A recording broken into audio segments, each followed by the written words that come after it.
Bien, alors aujourd'hui, on va parler d'un truc qui peut t'arriver et qui fait mal si tu tombes dedans. C'est des arnaques.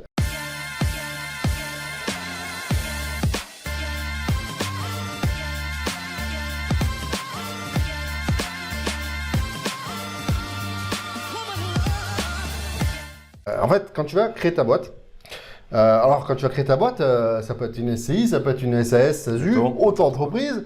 Enfin, c'est au sens large. Hein. Ce qui va se passer, c'est que tu vas recevoir pas mal de courriers. Alors là, tu vas recevoir des vrais courriers qu'il faut pas passer à côté. Et tu vas malheureusement recevoir pas mal d'arnaques. Ouais, en fait, il y a des gens qui profitent de ce filon-là. Ouais, hein, je te rappelle que tu fais une publication. Une publication légale pour la création de ton entreprise. Et ces gens-là sont au courant du coup et ils profitent de cette manne pour t'envoyer des courriers et qui ressemblent vraiment à des courriers officiels. Et c'est de pire en pire en fait. Hein. Au plus le temps passe, au plus ces courriers ressemblent à des courriers officiels, des courriers d'administration fiscale souvent, mais pas que. Et qui en gros ils te demandent de payer hein, pour la faire assez simple. C'est ça, et d'enregistrement. On va te mettre un exemple à l'écran. C'est un courrier qui ressemble à un truc d'enregistrement, d'identification, etc.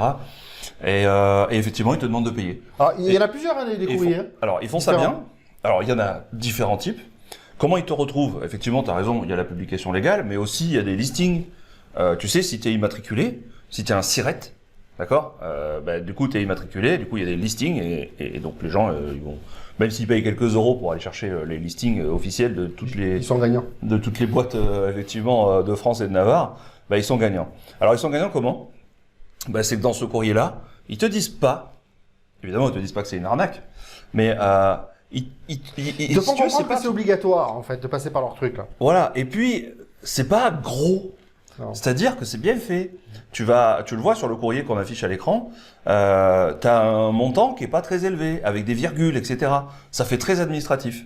Sauf que toi, tu viens de monter ta boîte, tu le sais pas, tu sais que tu vas recevoir des courriers parce que t'attends ton cabis ou ton extrait K pour ton immatriculation. Ouais, et puis t'as pas forcément d'expérience, donc tu reçois des trucs, tu les lis, quoi. T'as pas envie de faire des bêtises avec ton entreprise, quoi. Moi, la première boîte que j'ai montée, j'en ai reçu 3 des courriers de ce type-là.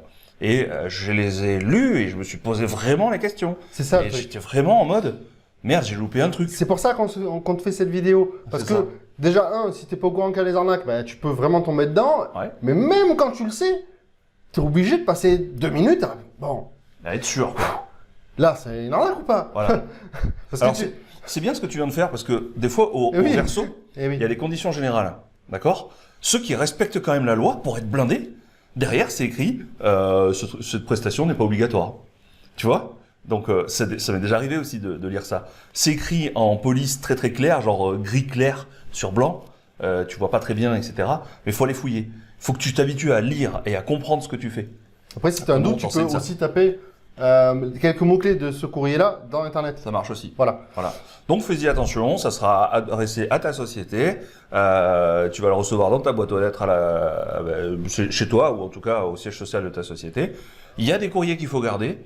Tiens, un petit exemple par exemple, une élève qui nous a demandé dernièrement, elle a reçu un courrier, elle savait pas trop quoi en faire. Est-ce que ça fait partie des courriers d'arnaque? Et en fait non, c'était le memento fiscal. Le memento fiscal, quand tu montes une société, elle est référencée auprès des impôts et ils t'envoient un courrier, un papier, avec toute une liste de références, de numéros, etc. qui correspondent à ta société. Ton numéro TVA, ton identifiant fiscal de la société, etc. Et c'est ça, c'est qu'il y a des courriers qu'il faut garder, qui sont importants. Voilà. Faut pas tout jeter, au contraire. Donc quand elle nous en a parlé, je lui ai demandé est-ce qu'il y a un truc à payer? Elle a dit je crois pas. Je dis alors c'est pas une arnaque. Donc voilà, pense-y, réfléchis bien à ça. Et puis Ben, il y a une petite astuce qu'il faut pas oublier. Ouais, t'as parlé de boîte aux lettres, mais n'oubliez pas, c'est tout bête, mais n'oubliez pas de mettre le nom de votre société sur votre boîte aux lettres. Au moment où tu la crées. Quand tu envoies l'information au greffe, à partir de là, tu peux recevoir des courriers au nom de ta société. Sinon, il y a des petites villes, le facteur, il n'y a pas de problème, hein, il devrait y arriver. Mais quand tu commences à habiter en ville où c'est un immeuble, dans l'immeuble, il y a 40 boîtes aux lettres, le facteur, société machin, il va pas savoir associer. Hein, puis si tu la mets pas ton nom, le courrier il va être adressé à ta société. Il va pas forcément. Parfois il y a ton nom et ton prénom et ton nom de famille, mais pas toujours. Ouais, mais si tu habites à la campagne, le numéro 6 de cette machin, il sait que effectivement, voilà. Oui, tu as raison. C'est pour ça.